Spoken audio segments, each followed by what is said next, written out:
Merhaba arkadaşlar. Bugün tek otantik nasıl yapılır atölyemde eski kot pantolondan çok şık bir bileklik yapacağız beraber. İlk önce gerekli malzemelere bir bakalım. Hayalet iplik yani 0 numaralı misina ve boncuk iğnesi kullanacağız. Ben takı tasarımlarıyla çok uğraştığım için elimde oldukça fazla boncuk var. Mercanlar, sedef boncuklar. Böyle siz de elinizde kalan boncukları bu modelle değerlendirebilirsiniz.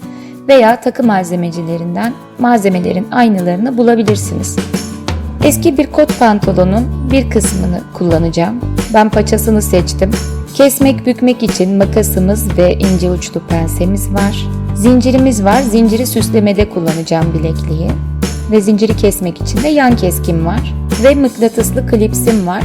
Bunu kolyelerde de kullanabiliyoruz. Çeşitli modellerde, bilekliklerde oldukça kullanışlı oluyor. Ve böyle güzel şirin materyallerim var. Önce bileğimizin ölçüsünü alalım. Bunun için bileğime tam oturacak şekilde bir iplik kesiyorum. İpliğin ölçüsü tam 15,5 santim ve bu ölçüye göre kot pantolondan kumaş keseceğim.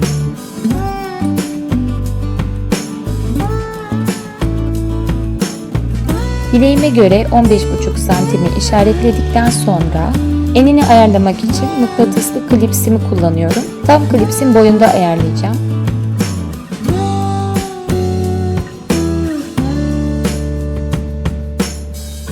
Ve süslemek için zincirlerimi kestikten sonra hayalet iplikle zincirleri bilekliğin iki kenarına dikiyorum.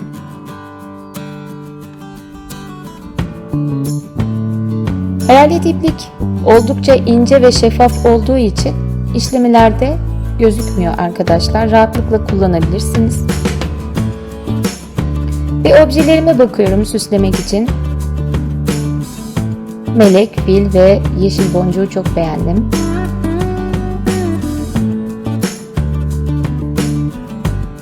Burada tamamen doğaçlama yapıyorum. O an ne hoşuma giderse onları dikiyorum bilekliğime. Sizin bunun aynısını yapmanız şart değil. Elinizdeki malzemelere göre tasarımı oluşturabilirsiniz. Ve mercan boncuklarımı da eklemek istiyorum. Bundan sonrası tamamen doğaçlama ve sizin hayal gücünüze bağlı ilerleyebilir.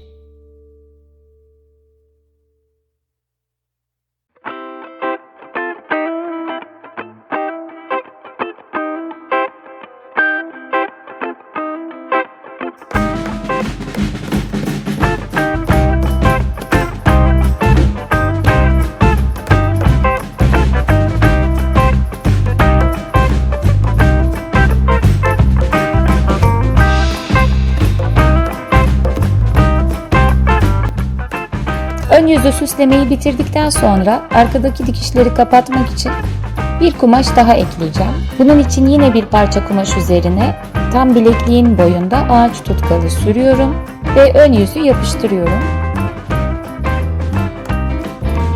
Bu tutkal iyice kuruyana kadar bekliyoruz ve daha sonra kenarlarındaki fazlalıkları kesiyoruz. Gelelim klipsi monte etmeye. Klipsin halkalarını hem kumaşın içine saklıyorum hem de dikerken halkaları kullanarak dikiyorum. Bayağı da sağlam oluyor. Klipsin iki yönünü iki tarafa diktikten sonra da dikiş izlerini yine zincirle kapatıyorum.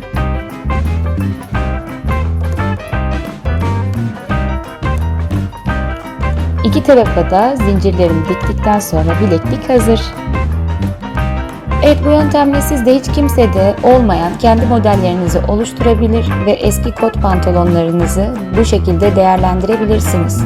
Modelimi beğendiyseniz videoma bir beğeni bırakmayı ve diğer çalışmalarımı da takip için kanalıma abone olmayı unutmayın arkadaşlar.